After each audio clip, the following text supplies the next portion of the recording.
Magandang araw mga kaibigan. Ako mga kaibigan, mainit itong pag-uusapan natin. Sara Duterte, nabulabog, ramdam na ang bigat ng impeachment. 1 bilyon na suhol para umatras si Ramil Madraga, nilantad na at Bong Suntay, tanggal ang maskara.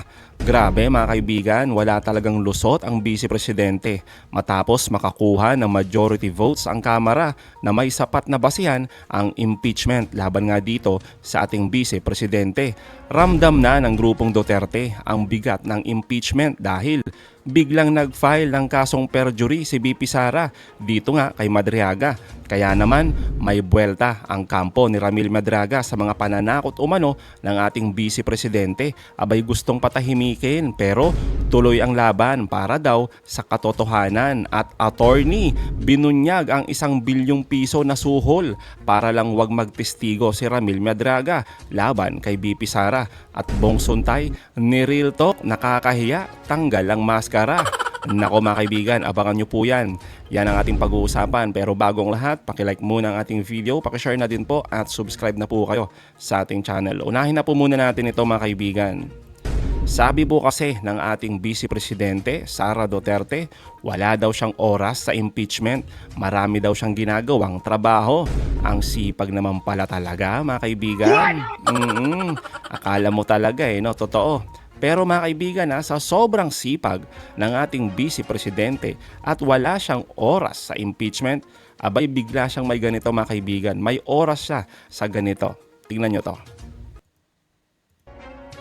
Naghain ng reklamong perjury si Vice President Sara Duterte laban kay Ramil Madriaga, ang nagpakilalang dating aide at umano'y bagman ng pangalawang Pangulo na nakakulong ngayon sa Camp Bagong Diwa sa Taguig City. Dumating si VP Sara sa Taguig City Prosecutor's Office para personal na isampa ang kanyang reklamo. Kasama rin niya ang kanyang legal counsel na si Attorney Paulo Panelo Jr. at 5 testigong sina dating Vice Presidential Security and Protection Group o VP-SPG Commander Colonel Raymond Glachica, dating VP-SPG Deputy Group Commander Lieutenant Colonel Dennis Nolasco, dating OVP spokesperson Attorney Reynold Monsayak at 2 dating PSG Commander. Giit ng kampo ni VP Sara sa kanilang complaint affidavit, walang katotohanan ang mga sinasabi ni Madriaga na magkakilala sila ng bise.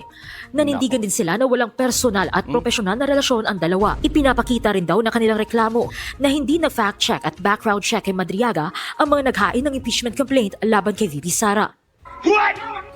Hindi daw kilala mga kaibigan.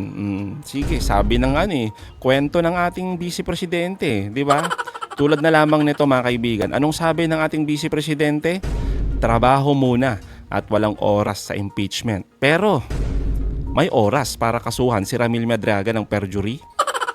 Tiniming pa talaga kung kailan haharap na si Madraga sa impeachment ng ating Vice Presidente.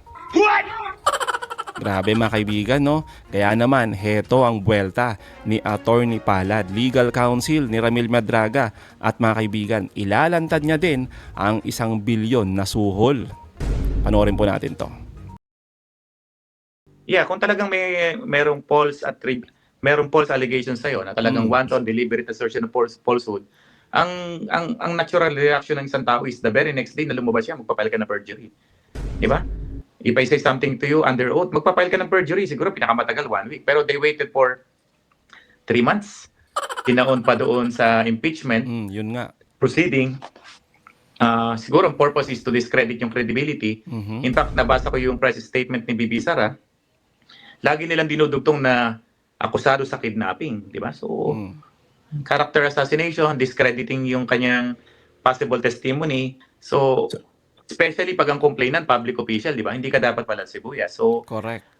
we see it as parang a way to intimidate, to harass Ramil into coming out dito sa nalalapit na impeachment. Pero, hindi naman natatakot sa perjury na. Hinaharap nga namin yung kidnapping case nga niya, hinaharap namin yung pakayang perjury na yan. Sabi niya, Attorney, basta yung pamilya ko safe lang. Okay na sa akin kung anong mangyari sa akin. Basta yung pamilya ko, bantayan ninyo. Worried siya sa pamilya niya, yung anak niya nag-stop na rin mag-aral dahil nga sa nangyayari. Grabe. Pero may suporta naman ng pamilya niya. Sabi ko, so kung diretso yung laban na to, sabi niya diretso. Sabi niya walang problema, tuloy tayo. Tama naman, di ba mga kaibigan, yung sinasabi dito ni Attorney, bakit ngayon lang?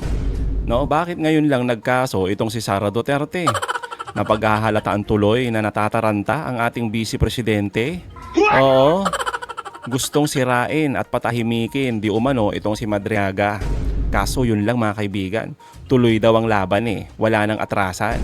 Ni hindi nga tinanggap mga kaibigan at nasilaw man lang itong si Ramil Madriaga sa 1 bilyon na suhol. Kapalit na siya ay umatras at wag nang tumistigo laban nga dito kay Sara Duterte. Ang tanong mga kaibigan, kanino galing ang 1 bilyon? Kapalit sana ng pag-atras ni Madriaga. Narito yung kwento mga kaibigan. Sometime October 2025, meron daw mga pasabi through the wife. Sa wife niya pinararating na initially meron daw darating na pera sa BGMP na around $2.2 million. Grabe. Although hindi nagmaterialize yun kasi mismo siya ayaw niyang tanggapin yan. Imagine, hindi ka pwede magdala ng pera sa Annex 2, di ba? Daming CCTV. Sabi ng misis niya, pag nagkakaroon ng e-dalaw, no, yung dumadalaw through online, nag-online sila, na may darating daw na pera dyan, mamayang gabi. Pero hindi naman nagbibigay ng go signal si Ramil na handa niyang tanggapin yun. Kasi number one, bawal yun. At hindi mo pwedeng ipasok yung ganong kalaking pera sa loob ng Annex 2 this oras ng gabi. And then, the latest offer was made around before February 14, 2025. Sa visit ko sa kanya nitong February 27, Friday last week, ang sabi niya, attorney, may tinawagan ako mga kasamahan ko dun sa mga asosasyong itinayo namin. May binanggit siyang mga nickname na ang words na ginamit sa kanya is that mayroon kaming pondong 500 million to 1 billion. Wow. Name your price. Words to that effect, no? You don't need to recant, basta wag ka lang magtistigo. Yun yung huling naming pag-uusap noong February 27. Siya mismo ang tumawag doon sa number na binigay ng misis niya. It turned out yung kausap niya, I think kung hindi niya kasamahan doon sa mga tinayo nilang organisasyon, meron pong access doon sa telepono sa loob, magpapaalam ka lang. Meron pong cellphone doon sa baba sa reception. Kagaya kanina, tawagan ko siya ron. Meron din pong idalaw. And then, nung makontak niya yung number na yon, ang sabi is 500 million to 1 billion, name your price. You don't need to recant, basta wag ka lang magtistigo. Yun ang terms na, yun ang wordings na sinabi niya sa akin. Ito lang nakaraan. Sabi ko sa kanya, what's so special dyan si February 14? Attorney, nag-uusap kami na misis ko noon Magba-Valentine's Day noon, kaya tandang-tanda ako bago mag-February 14 yun. Hindi kami makapag-insinuate, pero kasi dumadaan yung mga offer through ISIP marami na mga attempt na kausapin siya ng ibang mga ISIP members, officers, pinadadaan sa misis niya, pero hindi niya ina-entertain yan. Ang bili ng mga anak niya is ituloy yung laban. Hindi ka pwedeng umatras dyan dahil wala na magtitiwala sa salita mo. Yung muling visit ko noong February 27, sabi niya, attorney, walang issue ng pera dito, tuloy ito. Yung misis niya parang gusto nang tanggapin or what, para mabawasan ng problema. Pero ang desisyon ng mga majority ng anak is that magsabi lang ng totoo, ituloy lang niya yung laban niya. Grabe mga kaibigan, no? 1 bilyon? Oo. Hindi. Ika nga ni attorney, ayaw niya mag-insinuate kung kanino galing ang pera. So, tignan na lang natin mga kaibigan kung kanino talaga yan manggagaling pagdating ng oras, no? Pagdating ng oras na humarap na itong si Madriaga sa kamera, lahat naman yan may bubunyag Bastang mahalaga dito mga kaibigan, hindi tinanggap yung suhol, di ba? At tuloy ang laban para ibunyag ang kabalbalan ni Sara Duterte. Sabi nga po ni Attorney Castro mga kaibigan, delaying tactics na naman at premature ang perjury case laban kay Madriaga. Pakinggan po natin ito. Dito kasi kay Madriaga, di ba lumalabas dito ay dinimanda niya ng perjury. Okay? Kasi ang perjury is nag-falsify ka, nagsabi ka ng mali ng naratibo mo under oath. Iba yung false testimony pagka nag-oath ka na sa court.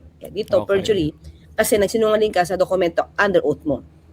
So, dapat mapakita ni VP Sara na nagsisinungaling siya. Kasi as of now, wala pang findings ang anumang tribunal o court na magsasabi na si Madriaga ay nagsisinungaling. So, ang perjury case na sinampa ni VP Sara ay premature. Kasi ang tatanungin dyan, sino ba nagsasabi ng totoo? So, hindi pa nadidesisyonan ng korte na mali ang kanyang mga sinabi, wala pang basis to tell na mali siya. Kasi magte-testify pa lang siya. Gagawa pa lang siya, may affidavit siya, pero paano mo malalaman na si Madriaga yung nagsisinungaling o si VP Sara yung nagsisinungaling? So, premature. Sa ngayon. Premature pa siya. Again and again and again. So, si Bloodbath, naku, kala ko matutuloy na. Well, anyway, tingnan natin. They still have 10 days to file the answer. Well, mga kaibigan, malinaw naman, no? Itong sinasabi ni Attorney Castro dito kung bakit ito tinatawag na premature.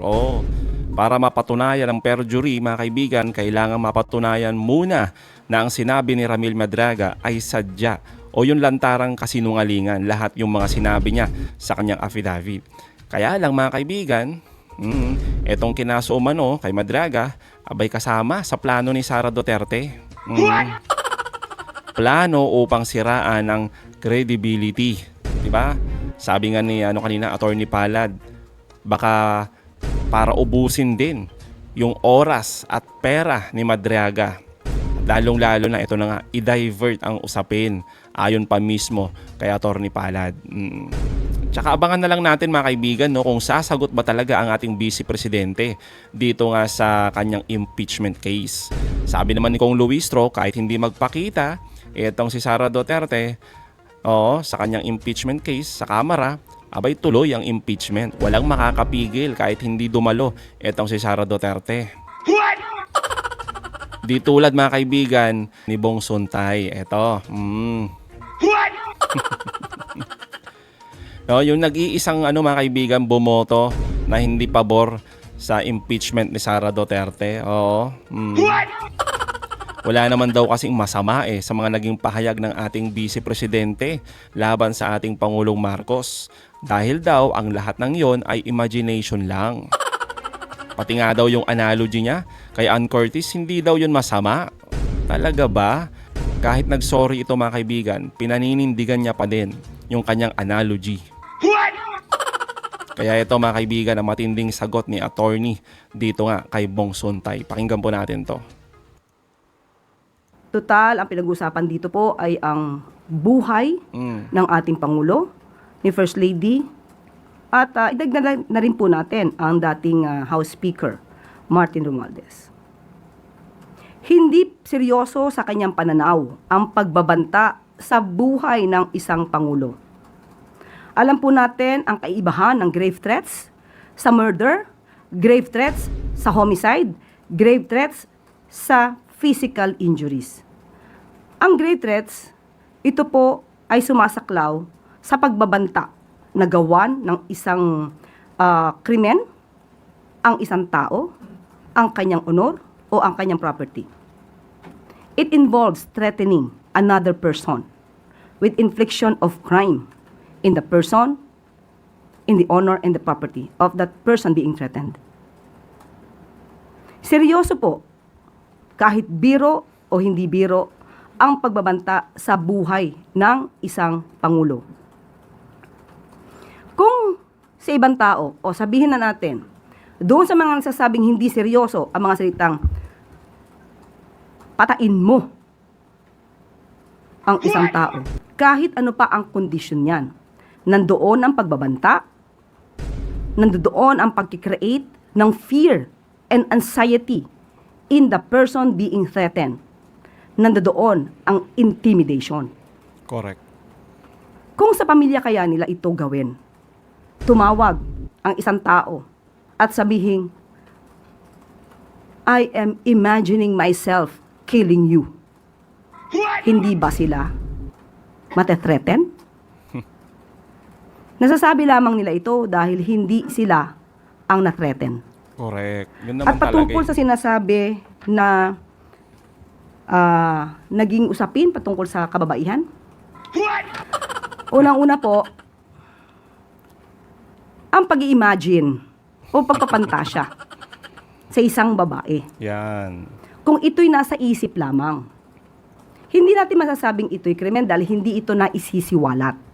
Nasa puso, nasa utak ng isang lalaki.